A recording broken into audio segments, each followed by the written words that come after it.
It was just announced by Jeff Passan of ESPN that Justin Turner is now a Seattle Mariner, which shows prospect RJ Schreck being sent to the Toronto Blue Jays.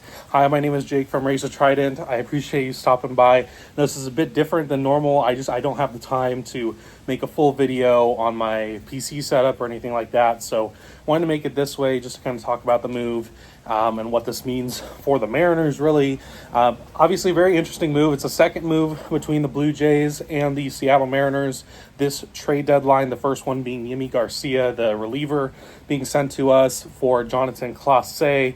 And now Justin Turner, who is a veteran of the MLB. He's been in the MLB for quite a while now. You obviously probably know him from being on the Dodgers mainly. He is now our new potential first baseman, DH type bat, which it's kind of mixed emotions, and I'm going to go over those. So obviously the big white whale of the Mariners trade deadline was going to be Vladimir Guerrero Jr., and I think we all agreed he would have been the best option. However, he is a franchise cornerstone for the Blue Jays, so it was going to be tough to get him to, for the Blue Jays to give him up.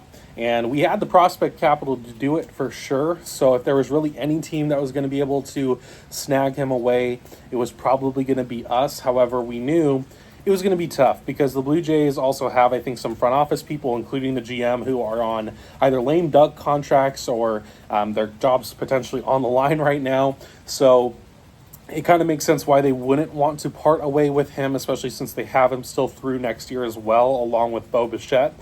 But, of course, this is disappointing, and I think we can all share that as far as not being able to get Vladimir Guerrero Jr. Now, when it comes to Justin Turner, he is probably going to most likely slot into a first base role, which currently only really Tyler Locklear and like Luke Raley can play some at first base. Jason Vossler can as well. But Justin Turner is a veteran. He is currently running, I believe, a 108 WRC plus on the season. He doesn't have a whole lot of power, and he is a righty pull hitter. But you can see on his spray chart on Baseball Savant that he really likes to pull the ball. But unfortunately, the problem with that is T-Mobile Park is not very kind to righty pool hitters that don't have the pop to get the ball out. That's where the marine layer really affects the ball. And if you can see on his Savant page and his bubbles, he is pretty low on a lot of the hard contact type stats like average exit velocity, barrels, things like that, that would really help pull the ball into, Edgar's porch or the bullpen. So you could see a bit of a trouble for Turner to get the ball out at T-Mobile Park on a consistent basis. But he's really high on base percentage, and he has a really good K rate. He would instantly have, pretty much the best K rate of the whole team. I think it's only at like 17% right now, which is really good for this team. However, the question lies on he has mainly been a designated hitter most of his appearances this year for the Blue Jays. So can you really rely on him at first base? He can play some third base if needed. But do you really want that, him to be a defensive position player instead of just a DH? Because right now the DH is being, taken up by guys like Mitch Garver when he is not catching for Cal Raleigh that 1-2 times a week. Sometimes Cal Raleigh slots into that when Garver is catching. So do you really want to take either those guys out for Turner? At this point, maybe Garver for Turner, just because Garver still hasn't really had that breakout this year yet. So I could see him maybe being a DH there and then still giving Locklear, Raley, Vossler more of the first base roles. But it'll be interesting to see how they play Turner. And I do think one big positive is a veteran presence in this clubhouse, especially one like Turner. He is pretty beloved by teammates throughout the whole major league, so he's clearly really good in the clubhouse. And this team does kind of need that veteran presence in it. I know Jorge Polanco could be like that type of person.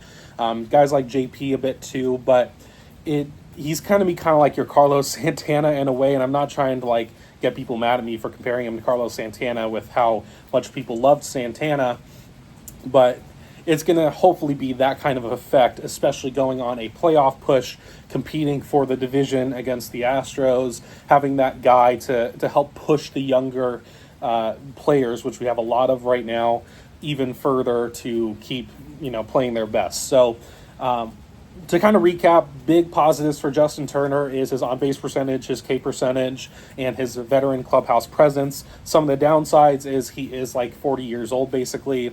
I don't know if he's officially 40 or 39, but he is on that cusp, and his power may not bode well for T-Mobile Park. So we'll see. I'm going to end this off with saying that this absolutely should not be your last big bat that you acquire. I still think the Mariners need a bigger and better bat than Justin Turner in the next 30 or so hours that the trade deadline is going on for.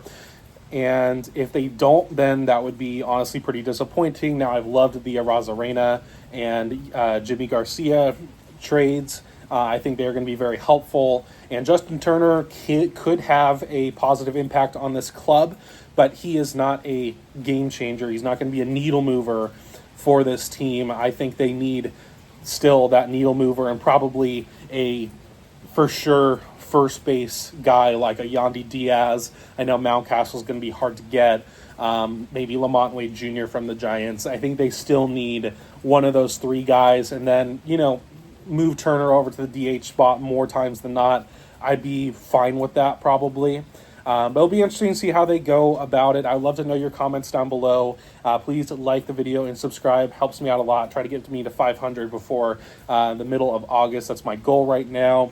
But yeah, I guess we still have 30 hours left. The stove is incredibly hot right now. We'll see what other moves get made, and I am looking forward to it. And this is going to be it for me in this one. I will see you in the next.